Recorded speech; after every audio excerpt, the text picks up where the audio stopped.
பாஜக மாநில முன்னாள் தலைவர் அண்ணாமலை வரக்கூடிய சட்டமன்ற தேர்தலில் போட்டியிட மறுப்பு தெரிவித்திருப்பதாக தகவல் கிடைத்திருக்கிறது.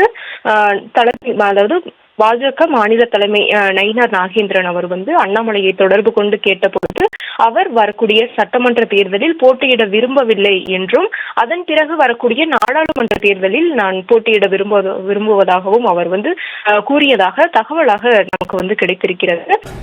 இப்போ சோசியல் மீடியாவில் ஒரு ஹாட் டாபிக் ட்ரெண்டிங்காக போயிட்டு இருக்கு. அதாவது தமிழ்நாடு பாஜக தலைவர் நயினார் நாகேந்திரன் அவர்கள் முக்கியமான தலைவர்களை எல்லாம் தொடர்பு கொண்டு வரும் தேர்தலில் போட்டியிடுகிறார்கள் என்று கேட்டார் என்றும், அதில் அண்ணாமலை அவர்கள் போட்டியிடவில்லை என்று மறுப்பு தெரிவித்தார் என்றும் ஒரு பொய் செய்தி பரவலாக போய்கொண்டிருக்கிறது.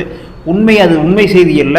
திமுக ஆதரவு ஊடகங்களும் இருட்டடிப்பு செய்வதற்காக இந்த மாதிரி ஒரு பொய் செய்தியை பரப்பி கொண்டிருக்கிறார்கள். இது முற்றிலுமான தவறான செய்தி.